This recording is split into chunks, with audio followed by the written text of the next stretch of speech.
ready to get started. I'll go ahead and call tonight's meeting to order. Can you please take roll call?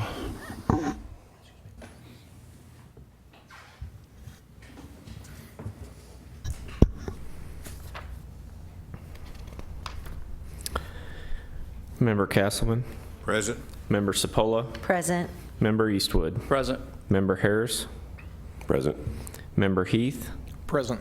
Member Howdy Show, Present. Member Troutman, Present. Member Manson and Seamers are absent. We have a member just now appearing.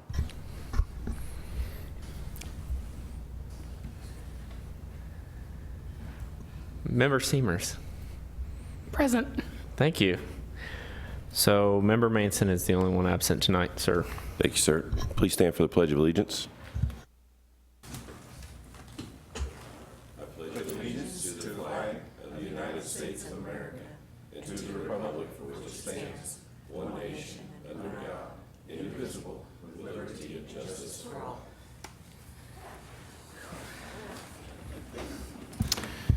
Seeing nobody in the audience this evening, we'll skip personal appearances.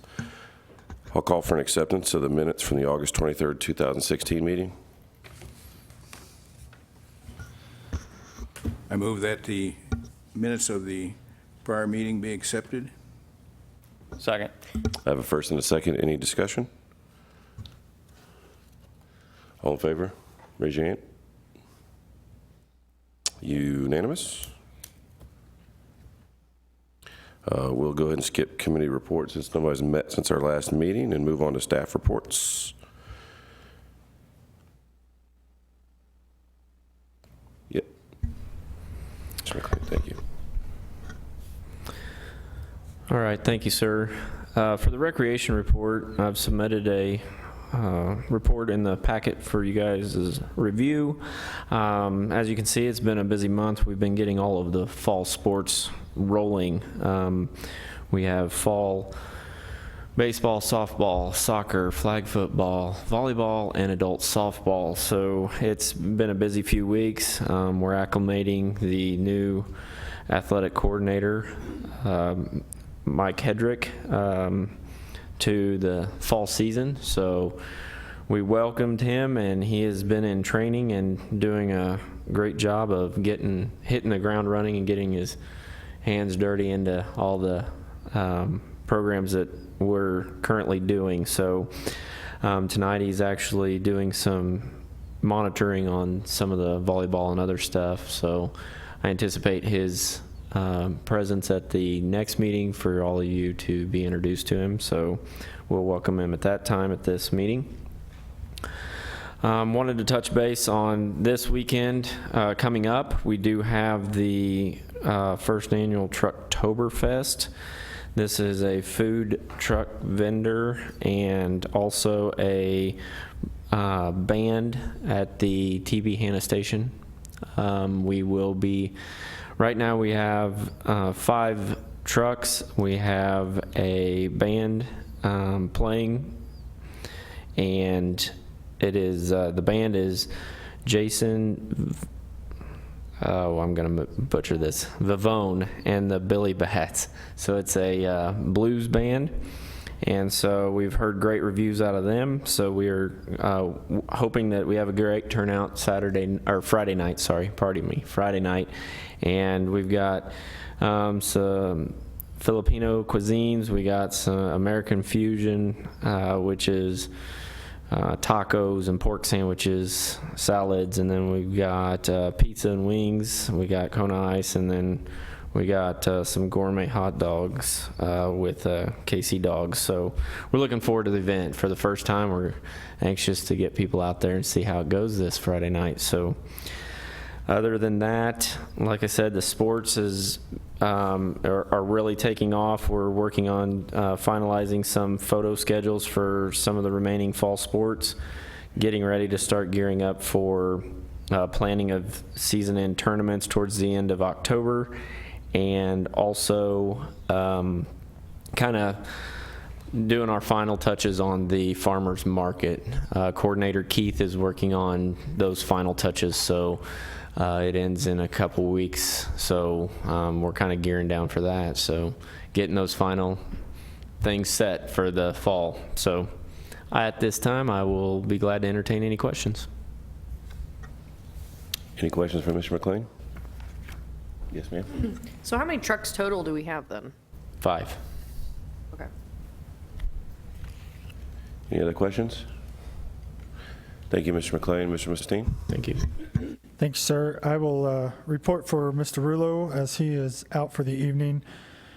This past month, most importantly, park staff have been working on preparing Memorial Park for the festival this past weekend. In addition to that, fall aerating, seeding, fertilizing, things of that nature, and preparing for the disc golf course for the upcoming tournament this weekend, mulching the baskets, new flags, things of that nature. So park staff have been busy as usual. I have also prepared a written report, but I want to kind of veer from that and talk about a couple other things just to give you guys an update. The Hawk Ridge Park improvements, the RFQ is out right now. I've been answering questions from engineering firms for the design and engineering of all of the projects, which include the agenda item we'll discuss later. In that agenda item, it also lists a calendar, just a timeline of how this works out for purposes of this report. We would like to have our short list in-house and interviews conducted in mid-October so that staff can present you with a recommendation on our October 25th meeting. So that is how we look to do that. Once you guys have seen the options and received staff recommendation, we'll move forward with council approval and get that contract signed and get that work started at Hawk Ridge.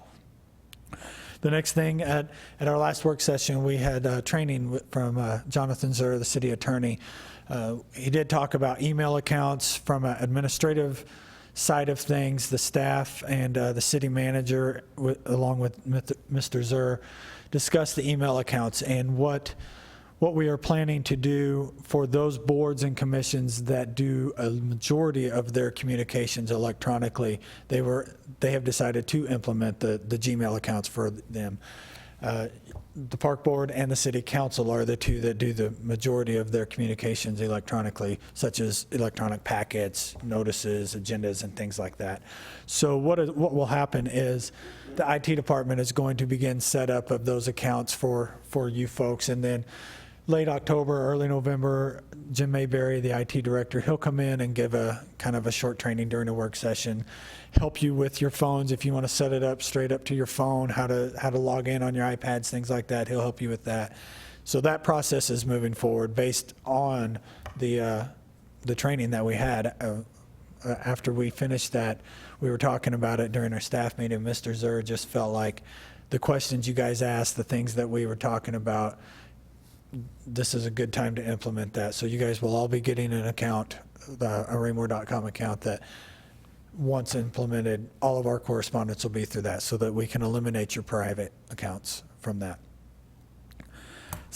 Next, I would like to review some of the projects. As you guys know, the city council is currently going through the budget process, and at the end of each budget, there's some additional fund balance that they can direct staff towards prices and things like that, and just designate some funds towards projects. And there's a couple of things that do affect the park board, not necessarily affect, may not be the right word, but things that they've appropriated money towards that benefit us, to be frank. So I wanted to give you a couple of those those projects, just to give you a heads up.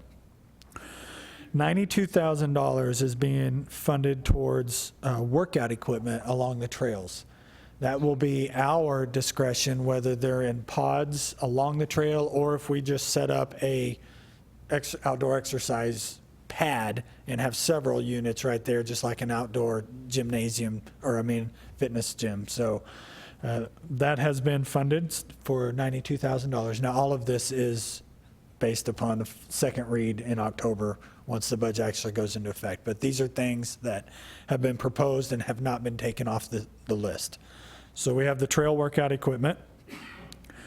We have internet and Wi-Fi access at all 3 concession stands within the parks. So not only will we have cable and be able to do cash registers, electronic transactions and stuff inside the concession stands, we will also have free Wi-Fi at the baseball, soccer, and at Memorial Park for spectators, much like we have at Hannah Station, the free Wi-Fi. Included in this also kind of boosts the Hannah Station Wi-Fi, so it'll spread a little further out into the park now that we own the entire city block. I'll get to that in a minute. $10,000 has been designated strictly to the tree board for improvements in the arboretum.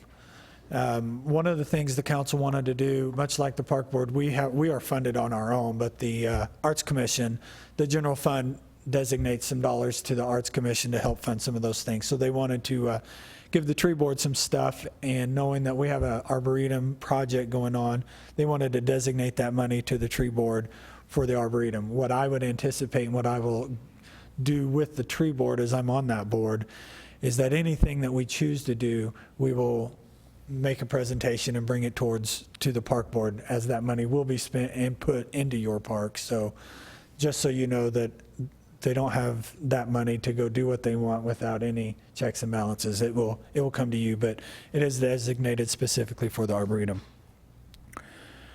Something that is coming up next Monday night, this has not been listed permanently, but it is in discussions and it will be addressed next Monday night, is lighting of the trails. It's been a topic of discussion. You guys all know that we provided the city council a list of locations, a priority list of locations. The council has been provided options, funding options, poles versus bollards, everything that we could possibly give them without having an electrician just come in and tell them specifically. So that discussion will occur Monday night. If you're interested in that, I would encourage you to come to the work session next Monday night. There will be items ahead of that, so it would be at the end of the meeting for those of you who want to come. And finally, the last thing that has a potential to benefit the parks is the executive railroad car that has been proposed and that is on the list and has not been removed from the list. What this car is an 1899 executive rail car that has been donated to the city. Our job is to renovate it and transport it. The idea is to place it in TB Hannah Station at this time as a rental facility for the parks. So it would be given to the parks and for us to be able to rent for trainings, any type of, it's more of a high-end facility. I wouldn't necessarily say it would be for like kids' birthday parties and stuff, although I guess if they wanted to, they could. But this is more designated towards work sessions. We could have a work session over there. You could have Community Bank of Raymore could have board meetings there, things of that nature. A little more higher end. It would have all media capability. Very nice rental facility. So at this time, that is also on the list. And as that plan unfolds and more information is available, I will be more than happy to provide you guys with everything that we need. It's just so early in the plan. There is no design per se. It's just all talks and really cool ideas. So, but that is funded as well. That will end up being part of our amenities. So with that, I can't think of anything else that I had in mind. I know I talked about something and I let it go. So that concludes staff report, sir. Thank you, Mr. Maines. Any questions for the director? Yeah, Mr. Castleman.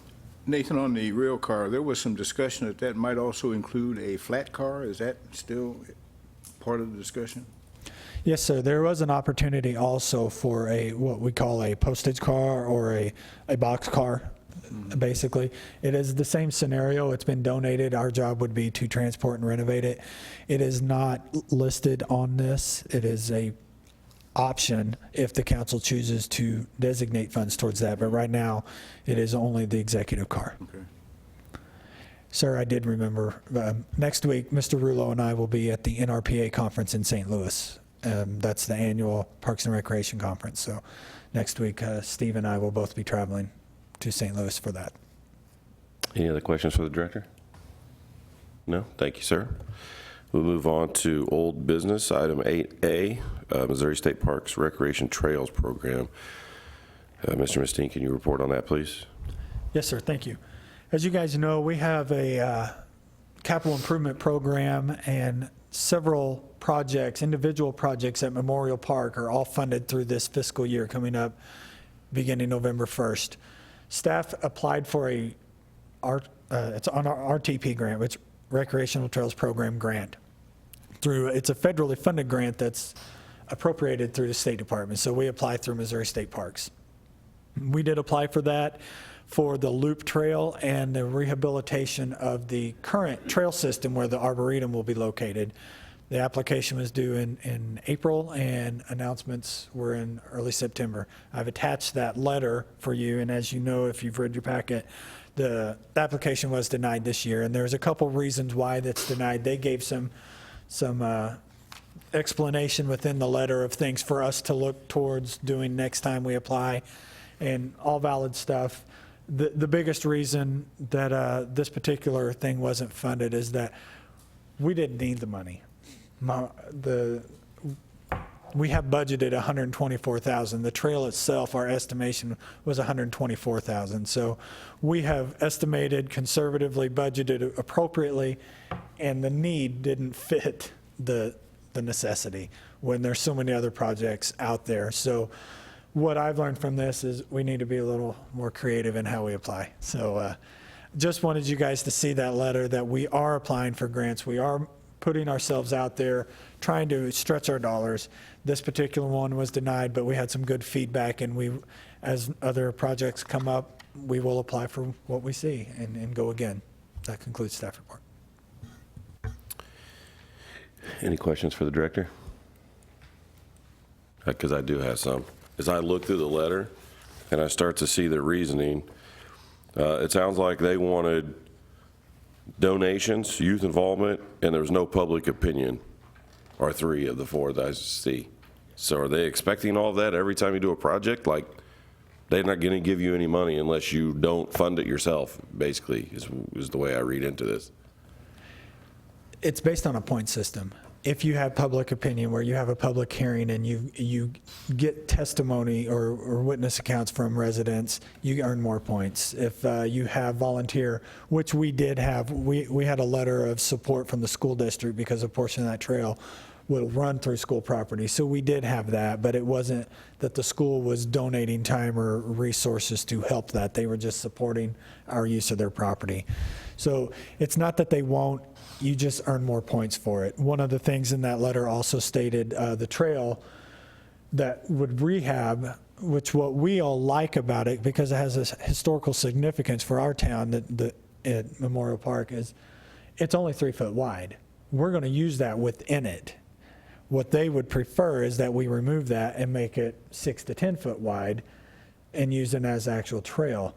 And so what I would do in future, if we were to ever do that again, I would apply for the grant to refurbish that based on its historical significance within the town. It's a 40-year-old park with a 30-year-old trail. That was the first trail in town. So it's how you would spin the verbiage on that. I personally don't want to get rid of the trail. I think it's unique, and I think it brings a cool feature to the Arboretum, which was the whole point of doing it. I applied for it from the Arboretum perspective, not the historical perspective. So a lot of it is just researching it. And now that we've done it and we know these guys who judge these grants, we can go in and start talking to them and getting some tips. And I can actually take this one back and sit down with those folks. They're more than happy to go over it with us.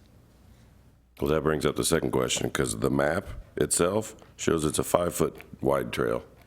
That's what threw me off. The legend says Yeah, rehab it's of existing 5 foot asphalt trail. That's true. It's not. Oh, okay. It's a 3 foot wide trail.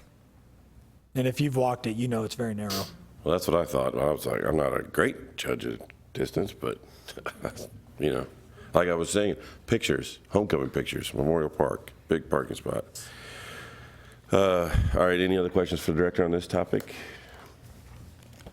All right, we'll move on to item B, the Missouri Department of Conservation CAPS agreement. Yes, sir. Director. The CAPS agreement tonight, we are asking for a vote to approve this draft agreement so we can move forward. Essentially, when we leave here, this agreement goes back to the Department of Conservation.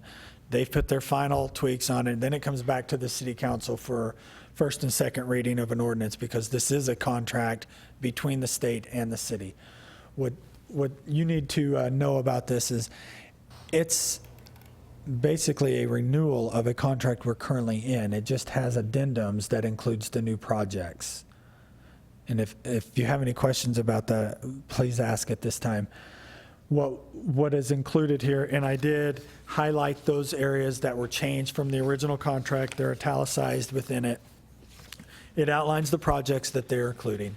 It does start the 25-year agreement over. It's like a refinance of your home. Once you refinance it, you start over again. So it's essentially that, only it includes the projects.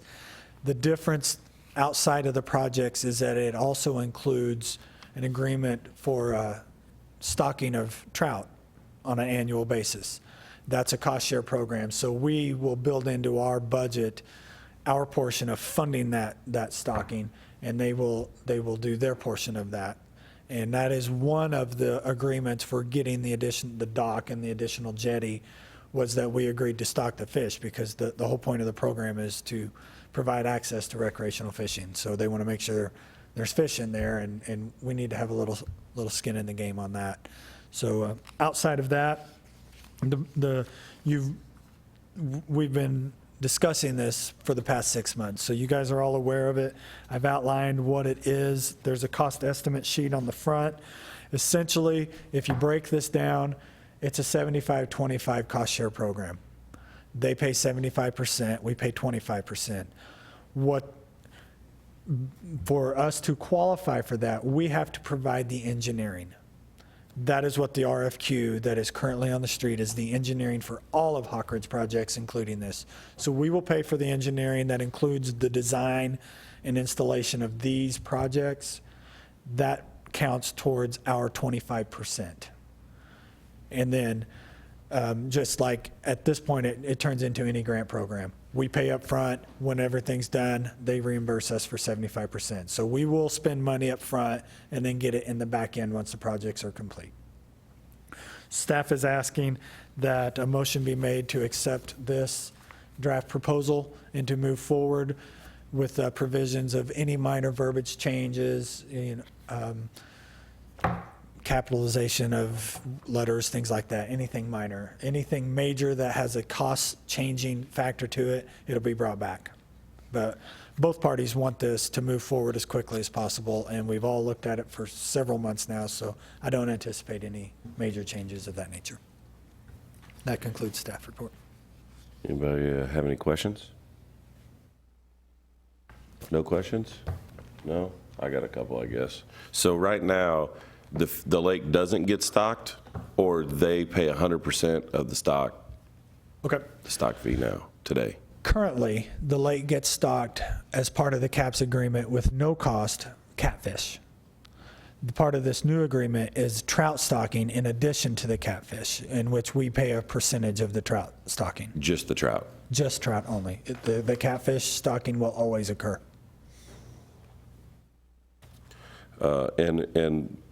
And we're responsible, once it's put in, we're responsible for all repairs or upgrades or anything? Yes, sir. But if we wanted to add a structure later, I assume we just redo another 25-year contract, push it forward again? If there's additional amenities we want to add, we can go back in, apply for it, and do the whole process over. So basically, Now, we're just... again, they would have to approve that and move forward. They may say, you guys have got enough on MDC. your... Yeah. MDC, yes, sir. So basically, it becomes a 31-year agreement, because we're just adding 6 years to the 25, right? Yes. Okay. Yes. Any other questions? Ms. Howdy-Shaw? Okay, we discussed earlier about the trout and the percentage. Do we know how much that's going to cost? $1,500 a year. Okay. And then I noticed in this that they're saying, where was that? Where it talks about the rock for the jetty. Yes. Okay, is that supposed to be going then on the dam side? Or is it, where's that, I mean, where's that jetty? The 'Cause jetty will be on the northeast side. So the dock will be on the northwest side, right next to the parking lot. The jetty will be on the opposite side of the dam. Are they, so is the rock then just for that jetty, or are we going to be able to do the whole dam with, what do they call that, rip rock, whatever? Yes, the riprap. Riprap. No, for the most Riprap. part, it's right around the jetty area. No, it's just as, okay. Yes. But we will utilize their bank stabilization as much as we can before we go in and supplement and complete it later at a different CIP program. Under the draft document, let's see. Item number 1, letter M, talks about the fishing. It's on the top of page 3. Reimbursement for the department for 50% of the annual cost of stocking of trout. Then it explains that, so.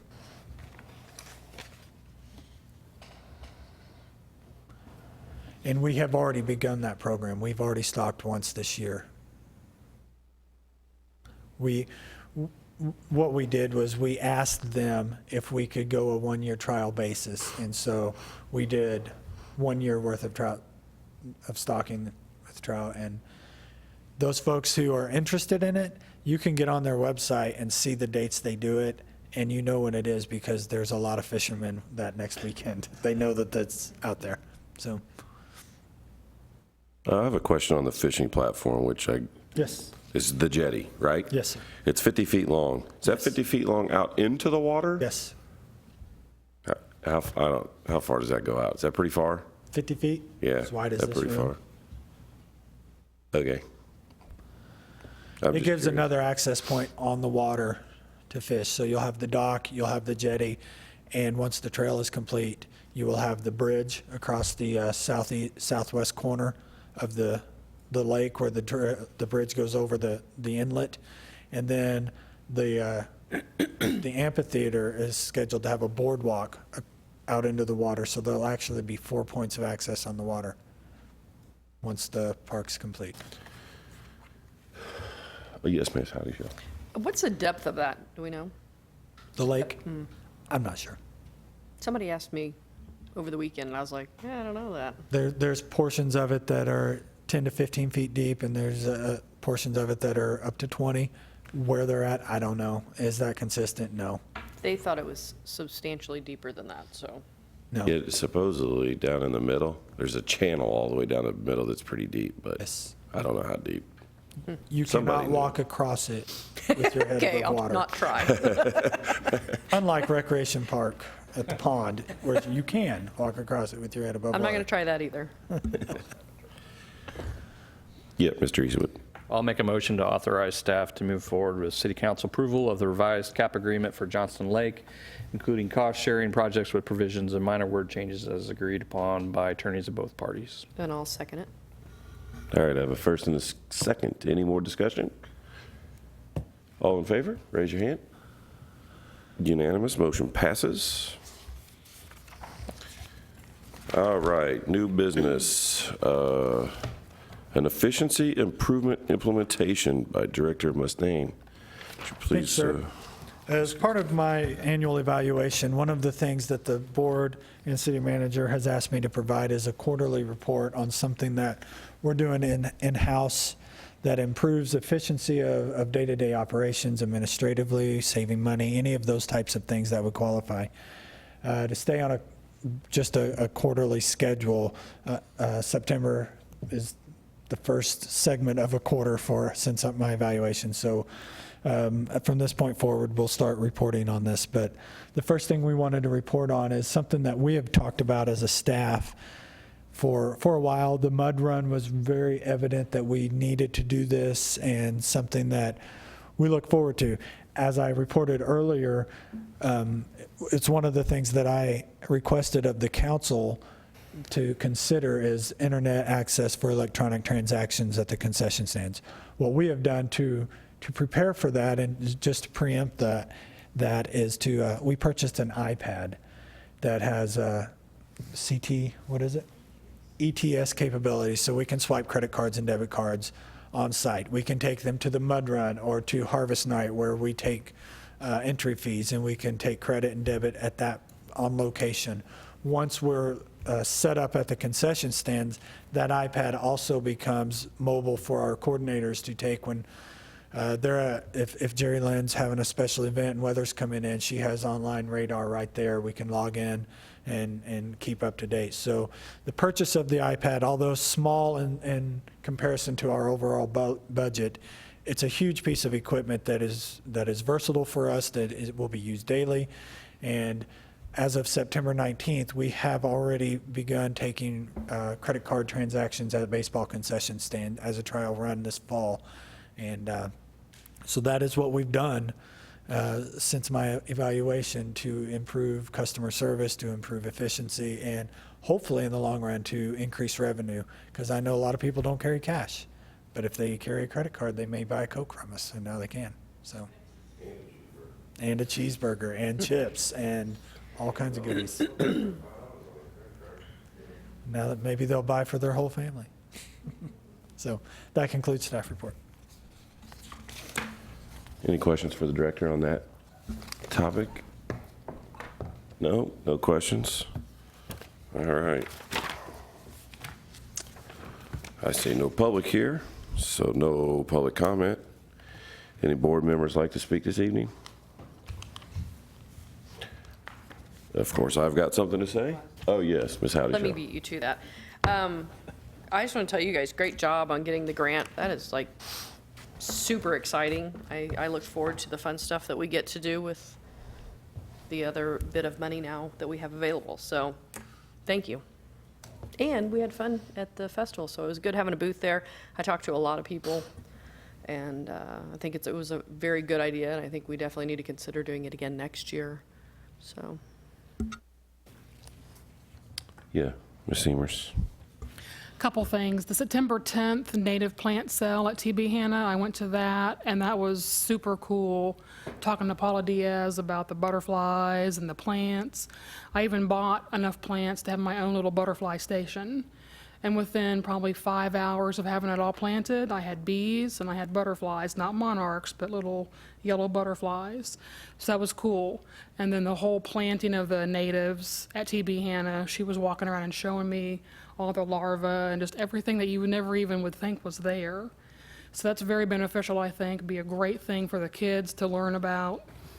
The Parks and Rec booth at the festival, I had a lot of people that had no idea what TB Hanna Station was. But as soon as you said farmer's market, oh yeah. So figure out a way to incorporate those names and have it more known, because they were totally confused on what are you talking about. So, but it was very good, a lot of people, a lot of questions. It was very, very, very fun, so thanks. Thank you, Ms. Seamers. Anybody else? Now I'll go then. Okay. Again, same thing with the festival. I was there Saturday morning right after the parade, so I had the crowd, I think, that came in just from the parade, and they had lots of questions. Same thing with TB Hanna. They didn't realize where it was. So you say it's where the farmer's market is, and they're like, oh, okay. Still had a couple people didn't know where Hawk Ridge Park was, but you explained that, and then a lot of people know, oh, behind Price Chopper. Okay, they get that. So it's going to be a process. But as we get more amenities in there and people are there for other things other than the farmer's market, then they'll realize it's TB Hanna Station. And when we get Hawk Ridge Park built out and people are there, they'll start to come with that. People seemed excited about the, I'm still calling it the rack. They're excited about the activity center. Several people were excited about the other minis we were adding in at TB Hanna. The ice skating, I had to explain that. The ice skating, I'll throw that in air quotes for those that can't see on TV. The ice skating, several people didn't get that. Then when you explained to them, they were, oh, okay. I will say, now that I think back on it, nobody asked about the dog park. I thought was pretty unusual. Nobody asked about it, but we didn't have a picture up of it, right? So we had all the big posters, so they were asking about that. Several people asking about trails. Where's the newest trail? Where's the latest trail? I do want to double check. We still have at trail heads, we still have signs of the trail, And do we still have the little markers down on the trail path itself for distances markers? Yes, those are at all the trailheads. There Okay. are a couple that have been damaged and they're down and just haven't been put back up. Okay, well, I told them that, and I was like, then I started thinking about it, I was like, well, I hope they're there, but. Yes. But they took the little fold out, so that was good. I would also like to inquire about a flag at Recreation Park. If we could get a flag out there so we could do the national anthem before we start our first games at night. Now that we've got the PA system. Because I talked to, Dave was out there last week, and I said, national anthem, dude. Oh, wait, no flag. That'd be kind of weird. So, We can look into that. The reason there's not one permanently is there's no lights on the pole. So it's a matter of getting a price to put lighting at the pole. yeah. And we can, And I don't know where you would put it, because when we start putting I was thinking, well, right on top of the concession stand. The problem is when you start putting all the overhead things in, you're going to be under that. You're not going to be able to see it. So you're going to have to put it out probably somewhere, put I it think. at where the flagpole is and just put lights where the current flagpole is. Where is it? I don't. The kiosk right in front of the soccer, where the new park map is. There's a That's right. I've flagpole seen it. there. There's Yeah, just yeah, no yeah. lights. So during 4th of July, we bring in portable lights and light it up during that event.